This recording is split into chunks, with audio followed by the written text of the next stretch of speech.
This is part of a series of demonstration videos to review how openstack-helm works. openstack-helm is an open source project that aims to provide a fully self-contained Helm-based OpenStack deployment on top of Kubernetes. In this particular video, I'm going to demonstrate the rolling upgrade capabilities of openstack-helm and Kubernetes by making a simple configuration change to keystone.conf.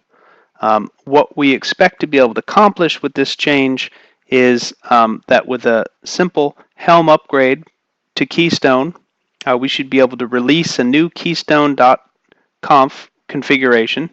But as an end user of the OpenStack platform, I should be able to communicate with the Keystone API the entire time that the configuration change release is happening.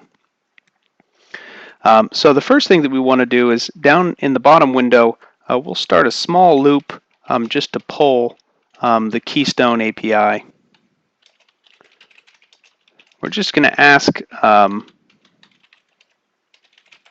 going to do a loop and ask OpenStack to issue us a token, which clearly comes from the Keystone service. While that's running down below, we're going to go ahead and go into our Keystone chart.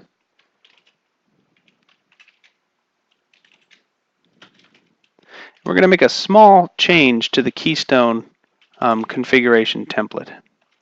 Now, ideally, templates would be fully fleshed out, and all of the values that an operator might want to override would be variables such as the value that you see here, and the way that an operator would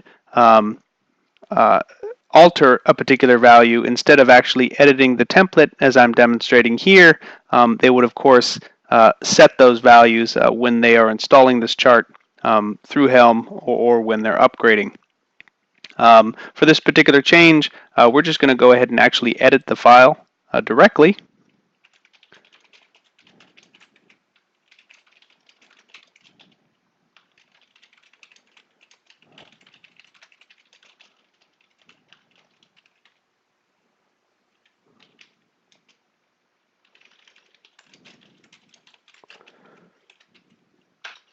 Now, this change won't really have any impact on the Keystone service itself, but just provides the demonstration that we could alter this config file and, of course, release that with openstack-helm.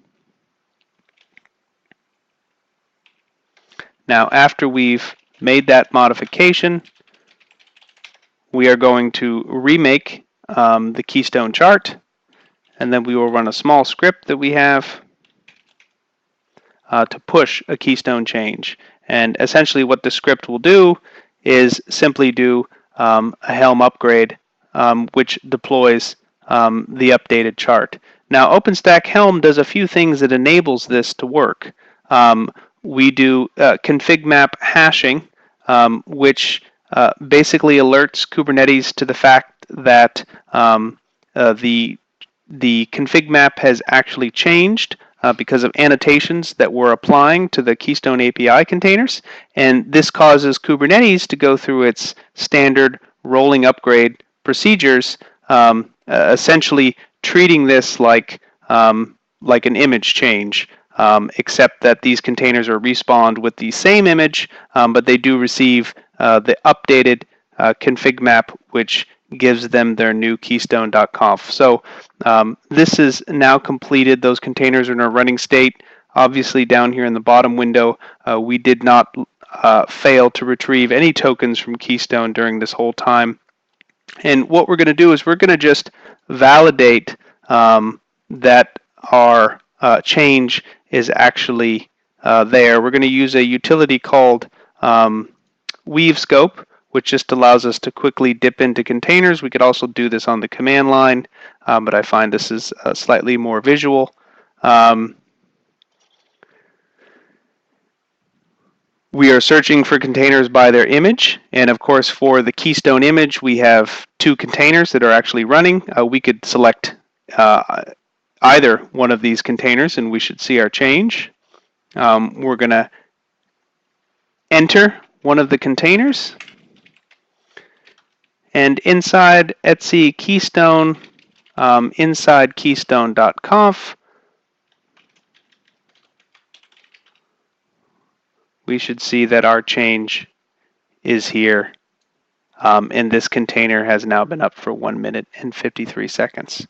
So this demonstrates that we're able to make DevOps style configuration changes to OpenStack components in a rolling update fashion with no impact to the end API service, leveraging some hashing that we do inside openstack-helm, as well as the out-of-the-box standard Kubernetes resiliency features.